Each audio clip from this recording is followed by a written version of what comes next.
In this lesson, we'll examine some fundamental ways in which matter is classified and described. When talking about classifying matter, the first thing we need to look at is whether or not the material is uniform throughout. If the material is not uniform throughout, we say that it is heterogeneous. If the material is uniform throughout, we say that it is homogeneous. So let's first look at heterogeneous. First of all, a mixture is defined as matter that contains two or more different materials, and a heterogeneous mixture is a mixture that is composed of more than one phase. Basically, if you can somehow separate a material into different parts, then it is a heterogeneous mixture. One example of a heterogeneous mixture would be my favorite cereal, Lucky Charms. It's a mixture because you can separate the cereal into marshmallows and the little oat pieces. Even the milk that I pour in my cereal is considered a heterogeneous mixture. Even though it appears to be uniform, under a microscope you can see the fatty particles suspended in the water, and you can separate them. Here are a couple other examples of heterogeneous mixtures. Here we have some granite. It looks like just a stone, but if you look at it under a microscope here, you can see that it's composed of a lot of different substances, lots of little pieces. And then here we have just some sand that you might find along the beach or in the desert that also appears to just be kind of uniform, but if you look at it under a microscope, you see that it's composed of so many different kinds of little rocks and pieces and stuff. Anytime we have a mixture, the physically separate parts of the material are called phases. A phase is any region with a uniform set of properties. So going back to the Lucky Charms example, if we were to separate the marshmallows and the little oat pieces, these marshmallows would be one phase and the oat pieces would be another phase. You can also distinguish between different phases of the same material. For example, ice and water are different phases of the same material. All the material in the water region has the same set of properties, and likewise, all the material in the ice region has the same set of properties. The different phases of a heterogeneous mixture are separated by definite boundaries called interfaces. So using the previous example, if we were to mix the ice and water, all the surfaces of the ice and the water would be interfaces. So here we'd have an interface, here's an interface, all these surfaces of the ice cubes are interfaces. Okay, now back to our little flow chart. We just talked about when matter is not uniform throughout, giving us a heterogeneous mixture. Now let's take a look at when the matter is uniform throughout. That's when we have homogeneous material. Your book defines homogeneous as of the same source. Basically, homogeneous means that the material consists of only one phase. So if you were to break a piece of homogeneous matter into smaller pieces, each piece would have the same properties as every other small piece, and if you were to look at it under a microscope, it would be impossible to distinguish one part as different from any other part. A few examples of homogeneous matter are sugar and salt. Of course they look uniform, but unlike the sand we talked about earlier, when we look under a microscope at sugar and salt, all the individual pieces look the same. Now let's further break down homogeneous matter by asking whether or not the material has variable composition. Basically what this is asking is, can you create the material using different ratios? For example, if we were to add salt to water, we could add 1 teaspoon of salt to a gallon of water, and we could also add 1 cup of salt to another gallon of water.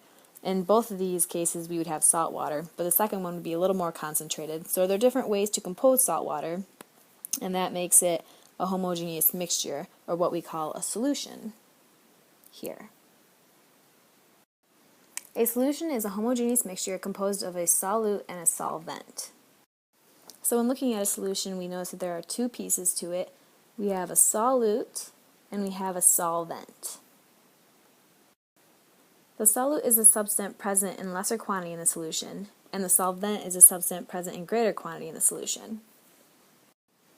So in an example of salt water, the salt would be the solute and the water would be the solvent, because the salt is in lesser quantity than the water. I know it's kind of tricky to distinguish the two and remember which one's which because they kind of look alike, but the easy way for me to remember is when I see solvent, I see this V right here, and I think of the word vast, and so I think vast, it has a greater amount in the solution. And then for some reason up here, whenever I see lute, I think of the word little, so it has a lesser quantity in the solution. Okay, so we talked about when homogeneous matter has variable composition or different possible ratios, but when it does not have variable composition, we call it a pure substance.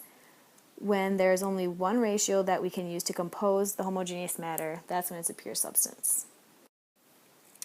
A substance or pure substance is a material with a constant composition, and it is not variable like the salt water, it's constant. Some examples of this would be copper, sulfur, and pure salt, sodium chloride. Okay, now if this pure substance here can be separated into simpler parts, answering yes to this question, we would call it a compound. A compound is a substance composed of two or more elements linked by a chemical bond. So, a compound is a pure substance composed of two or more elements. An example of a compound would be salt, which we call sodium chloride. Salt always has one sodium and one chlorine, and like every other compound, it always has a definite ratio. You'll never find a salt with more than one chlorine or more than one sodium. It always has 1 and 1. It's giving it that definite ratio. Alright, now let's take a look at when a pure substance cannot be separated into simpler substance. That's what we call an element. An element is a substance whose atoms all have the same number of protons in the nucleus. Examples of elements are copper and sulfur. Elements are easy to remember because basically if it's on the periodic table, you know that it's an element. Everything on the periodic table is in its simplest form and it can't be separated into simpler parts. So if you see it on the periodic table, then you automatically know that it's an element. Okay, now let's go through the whole flow chart all together for a little review. The first thing, remember we talked about when we consider classifying matter, is it uniform throughout? And when the answer is no, when it's not uniform throughout, when you can separate it into different kinds of substances, we have a heterogeneous mixture. That was the Lucky Charms, when we could separate it into marshmallows and oat pieces. Heterogeneous mixture. If the answer is yes and it is uniform throughout, like we talked about the salt and sugar, where you break it down and every single little piece looks the same, it's uniform throughout, then it is homogeneous. If it's homogeneous and it has variable composition, meaning that you can compose it in different ratios like the salt water, then we have a homogeneous mixture, what we call the solution. That was the salt water we talked about, and remember the solution is composed of a solvent and a solute. The solute is the smaller part of the solution, and the solvent is the larger part. If it does not have variable composition, if it has that set ratio like the sodium chloride, the salt that we talked about, then that's called a pure substance. And our pure substance, if it can be separated into smaller pieces, simpler substances like the salt, could be separated into sodium and chloride, that's when we have a compound. When it cannot be separated into something simpler, when it's already in its most simple form, it was called an element. That was everything that we see on the periodic table. The copper, the sulfur, hydrogen, oxygen, all those are elements. They're already in their simplest form. They can't be separated anymore. All done. Classifying matter as easy as pie.